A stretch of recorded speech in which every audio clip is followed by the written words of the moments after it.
Assalamualaikum warahmatullahi wabarakatuh. Perkenalkan, nama saya Anton Putra, NIM 2019 050037. Nah, di sini saya ingin menjelaskan sedikit tentang apa itu efektivitas kerja, indikator dan kriteria efektivitas kerja, aspek efektivitas kerja, dan faktor-faktor yang mempengaruhi efektivitas kerja. Efektivitas kerja adalah suatu ukuran dan kemampuan dalam melaksanakan fungsi, tugas, program, atau misi dari suatu organisasi atau perusahaan sesuai dengan target, kuantitas, kualitas, dan waktu yang telah ditetapkan. Efektivitas menekankan pada bagaimana cara mencapai hasil yang dicapai itu dengan membandingkan input dan outputnya. Suatu organisasi dapat dikatakan efektif apabila organisasi tersebut selalu berusaha agar karyawan yang terlibat di dalamnya dapat mencapai efektivitas kerja. Efektivitas kerja intinya adalah penyelesaian pekerjaan tepat pada waktu yang telah ditentukan. Ada 3 indikator dan kriteria dalam efektivitas kerja menurut Martani dan Lubis 1987. Yang pertama adalah pendekatan sumber, yaitu mengukur efektivitas kerja dari input. Pendekatan mengutamakan adanya keberhasilan organisasi untuk memperoleh sumber daya, baik fisik maupun non-fisik, yang sesuai dengan kebutuhan organisasi.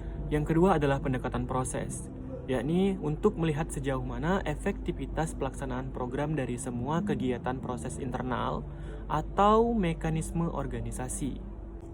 Yang ketiga adalah pendekatan sasaran, yakni di mana pusat perhatian pada output, mengukur keberhasilan organisasi untuk mencapai hasil atau output yang sesuai dengan sasaran. Aspek-aspek efektivitas kerja. Efektivitas menunjukkan kemampuan suatu perusahaan dalam mencapai sasaran yang telah ditentukan secara tepat. Pencapaian sasaran yang telah ditetapkan berdasarkan ukuran maupun standar yang berlaku mencerminkan suatu perusahaan tersebut telah memperhatikan efektivitas operasionalnya. Menurut Soleh 2010, aspek-aspek atau dimensi efektivitas kerja adalah sebagai berikut. Yang pertama adalah keterlibatan.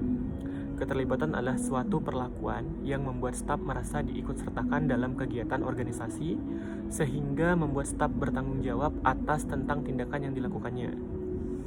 Keterlibatan adalah kebebasan atau independensi yang dipunyai setiap individu dalam mengemukakan pendapatnya.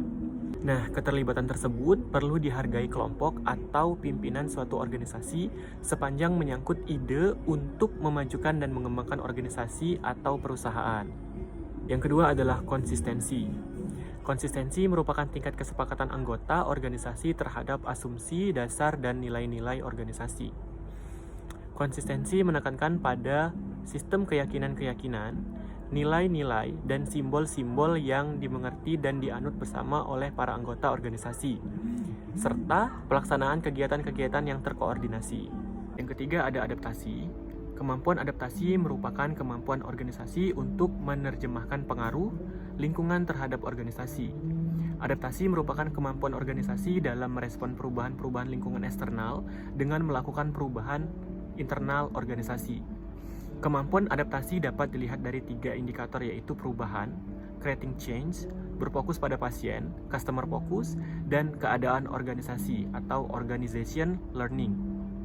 Yang keempat ada misi. Misi merupakan dimensi budaya yang menunjukkan tujuan inti organisasi yang menjadi anggota organisasi teguh dan fokus terhadap apa yang dianggap penting oleh organisasi. Organisasi yang kurang dalam menerapkan misi akan mengakibatkan staf tidak mengerti hasil yang akan dicapai dan tujuan jangka panjang yang ditetapkan menjadi tidak jelas. Kemampuan adaptasi dapat dilihat dari 3 indikator, yaitu strategi yang terarah dan tetap, tujuan, dan objektivitas.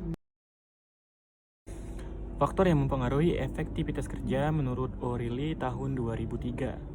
Itu ada 8 faktor yang mempengaruhi efektivitas kerja. Nah, yang pertama adalah waktu. Ketepatan waktu dalam menyelesaikan tugas yang diberikan itu adalah faktor utama dari efektivitas kerja. Jika semakin lama menyelesaikan suatu pekerjaan yang diberikan, akan semakin banyak pekerjaan lain yang menyusul. Maka itu akan mengurangi tingkat efektivitas kerja karena membutuhkan waktu yang cukup lama. Nah, yang kedua adalah tugas. Atasan harus memberitahu karyawannya tentang maksud dan pentingnya pekerjaan yang diberikan kepada karyawannya. Nah, yang ketiga adalah produktivitas. Seorang karyawan yang mempunyai produktivitas kerja yang tinggi tentunya akan memberikan efektivitas kerja yang baik pula bagi perusahaan, begitupun sebaliknya. Yang keempat adalah motivasi. Pimpinan dapat mendorong pegawainya melalui perhatian pada kebutuhan dan tujuan mereka yang sensitif. Semakin termotivasi karyawan untuk bekerja secara positif, semakin baik pula kinerja yang dihasilkannya. Kelima adalah evaluasi kerja. Pimpinan memberikan dorongan, bantuan, dan informasi kepada bawahannya. Sebaliknya, pegawai harus melaksanakan tugas dengan baik dan menyelesaikan untuk dievaluasi tugas terlaksana dengan baik atau tidak. Yang keenam adalah pengawasan.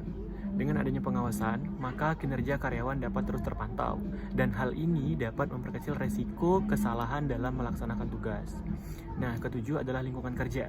Lingkungan kerja adalah menyangkut tata ruang, cahaya alam, dan pengaruh suara yang mempengaruhi konsentrasi seseorang suatu bekerja. 8. Perlengkapan dan fasilitas adalah suatu sarana dan peralatan yang disediakan oleh pimpinan dalam bekerja. Fasilitas yang kurang lengkap akan mempengaruhi kelancaran pegawai dalam bekerja. Nah, itulah sedikit pembahasan tentang efektivitas kerja. Sekurang dan selebihnya saya mohon maaf dan saya ucapkan terima kasih. Wassalamualaikum warahmatullahi wabarakatuh.